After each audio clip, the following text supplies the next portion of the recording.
नाजरीन, आप देख रहे हैं द लोकल जर्नलिस्ट और इस वक्त द लोकल जर्नलिस्ट की टीम आप पहुंची है कमरहट्टी वार्ड नंबर 5 में। हमारे बीच मौजूद हैं अफजल खान साहब जो कि सीपीएम के जीते हुए कैंडिडेट है। आइए इनसे बात करेंगे। द लोकल जर्नलिस्ट में सर आपका खैर मकदम है। शुक्रिया। अफजल खान साहब, एक तारीखी जीत, जो भी मार्जिन आया हो, क्या कहना चाहेंगे? सच में तारीखी जीत है। ये जीत सिर्फ किसी एक पार्टी की जीत नहीं थी, ये जीत पूरे 5 नंबर वार्ड, ख़ासतौर पे दासोऊ बागान और पूरे कमरहट्टी के ऐसे तमाम नौजवान जो चाहते हैं कि कमरहट्टी में एक नई रोशनी आए और कमरहट्टी जो सच में बाकी इलाके जो हैं कलकत्ता के हमारे जहाँ पे उर्दू बोलने वाले जो इलाके हैं उस तरह वहाँ की तरफ तरक्की की तरफ जाए, यहाँ के बच्चों में का मुस्तकबिल बेहतर हो, उनकी दुआओं का ये जीत था, इसलिए ये तारीखी जीत है। एक चीज़ देखा गया है, आप मुसलसल अपने कैंपेनिंग के दौरान तालीम को मेन मुद्दा बनाकर चल रहे थे और इलाका में जो काम नहीं हुआ अब तक वो मेन मुद्दा रहा। क्या कहना चाहेगा अफजल खान इस बारे में? बिल्कुल, देखिए किसी भी कौम की तरक्की उसके तालीमी मेयार के ऊपर डिपेंड करता है। अगर हमारे बच्चों के अंदर तालीम रहेगा तो हमारे बच्चों का मुस्तकबिल हमेशा ही तरक्की की तरफ गामजन रहेगा। कमरहट्टी में इस सिलसिले में रुकावट पैदा हुई है, बहुत सारे वजूहात हैं, उतनी लंबी मैं बात बता नहीं पाऊँगा, बहुत सारे वजूहात हैं। इस चीज़ को चेंज करना है और ये उम्मीद पूरे कमरहट्टी के नौजवान, मेरे 5 नंबर वार्ड के नौजवानों ने मेरे ऊपर लगाई थी। इसलिए ये जीत उन्होंने अपनी जान की बाजी, जान अपने हथेली पर रख के ये जीत मुझको दिलाई है। अब मैं इस सिलसिले में ही 5 साल काम करूँगा। और रही बात, यहाँ सबसे बड़ा प्रॉब्लम है ड्रेनेज का, निकासी का। बरसात के दिनों में या आम दिनों में भी हर इलाके में घर घर के अंदर पानी लगता है। इसके ऊपर भी मैं कमरहट्टी म्यूनिसिपल में बाकी तमाम लोगों से मिलकर, बाकी काउंसलरों को भी साथ लूँगा, वो मेरे दूसरे अदर्स पार्टी से जीते हुए, इंडिपेंडेंट से जीते हुए, यहाँ के एमएलए एमपी और चेयरमैन का साथ लूँगा। कमरहट्टी को एक नया कमरहट्टी, एक ऐसा कमरहट्टी जिसको देख कर लोगों को फ़ख्र हो, इस सिलसिले में काम करने के लिए मैं मैदान में आया था और इसलिए ही लोगों ने मुझे जुटाया है, उसको मैं पूरा करने की कोशिश करूँ। पीने के पानी का इंतज़ाम और लाइटनिंग को लेकर क्या कहना चाहेगा Afzal Khan as a councillor ward number 5?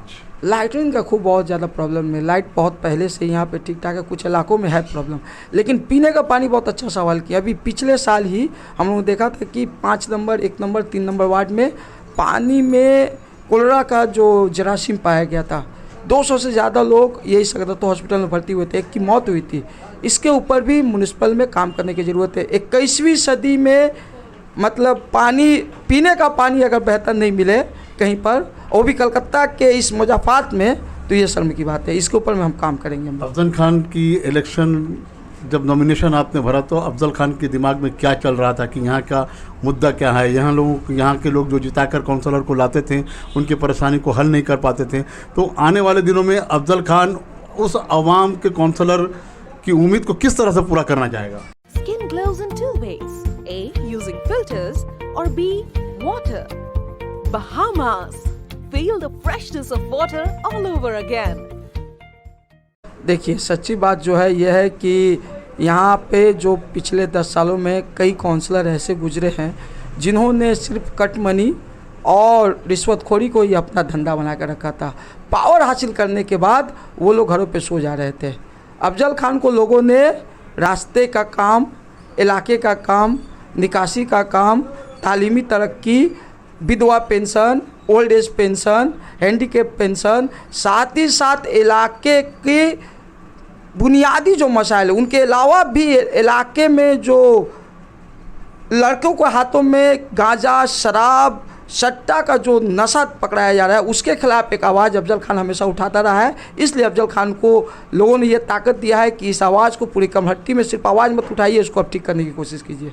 लड़कियों की वोकेशनल ट्रेनिंग के लिए या लड़कों के वोकेशनल ट्रेनिंग के लिए जो बेरोजगारी एक बहुत बड़ा मसला बन गया है, इसके लिए अफजल खान की क्या कोशिश रहेगी ताकि लड़के लोग वोकेशनल ट्रेनिंग के ज़रिए कुछ सीख कर अपने घर वालों के लिए कुछ कमाने का ज़रिया बन जाए?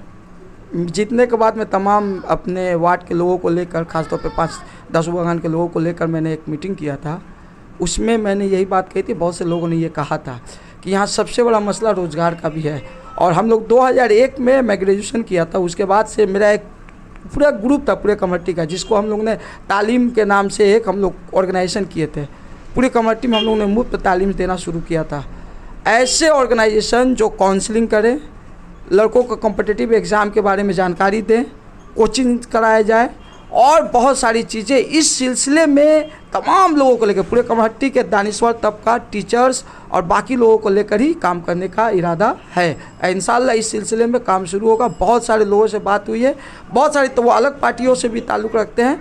उन तमाम लोगों को लेकर एक नई कमेटी बनानी है, एक ऐसी कमेटी जो सबका हो और बेहतर आने वाली नस्लें बोले कि नहीं, ये कमेटी, यही वो कमेटी चाहिए जहाँ पर तालीम के साथ साथ लोगों को बोलने की आज़ादी हो, अपनी बात कहने की आज़ादी हो और एक तरक्की याफ्ता और एक तालीम याफ्ता कमेटी देना है अपने आने वाली नस्लों को। अफजल खान आने वाले दिनों में और किस तरह की तरक्की का काम करना चाहेगा? हुकूमत के ताउन से, जिस तरह से हुकूमत की जानिब से द्वारे सरकार स्कीम चल रही है, अपने वार्ड के इलाके के लोगों को किस तरह से फ़ायदा पहुंचाने की कोशिश करेगा? देखिए, द्वारे सरकार तो काम होगा। सबसे बड़ा मसला यहाँ कमेटी हाई स्कूल 3000 से ज़्यादा वहाँ बच्चियाँ पढ़ती हैं। यहाँ 2 हाई स्कूल हैं, एक यूनियन क्लास 10 तक है लेकिन उसमें पैसा देकर, चूँकि वो रजिस्टर है लेकिन पैसा देना पड़ता है, एक क्लास 8 तक है।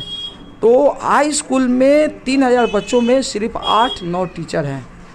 वहाँ पे टीचरों का इंतजाम करना होगा। उसके लिए गवर्नमेंट की तरफ से उनकी मदद मिलेगी। हम लोग जो करना है तमाम लोगों को लेकर करेंगे। ज़रूरत पड़ा तो बेलगछिया हाई स्कूल आप लोग जानते हैं, वहाँ भी बहुत कम टीचर हैं। उनको अलग से टीचर रखने के लिए रखकर किस तरह से बच्चों तक सही तालीम हासिल कर सके, इस सिलसिले में काम किया जाएगा। इसके अलावा तालीम के साथ साथ बाकी तमाम चीज़ों में अकेले अफजल खान कुछ नहीं करेगा। अफजल खान हुकूमत के ताउन से, एमएलए एमपी के ताउन से, चेयरमैन और बाकी तमाम काउंसलर और दानिश्वर तबका को लेकर कमेटी में एक नई कमेटी को जन्म देना, इसलिए कि यहाँ पर जो पार्टी के नाम पर लोग, जब पार्टी के नाम पर 5 सालों भर 365 दिन एक दूसरे से बात तक नहीं करते हैं, नया कल्चर पैदा करना होगा।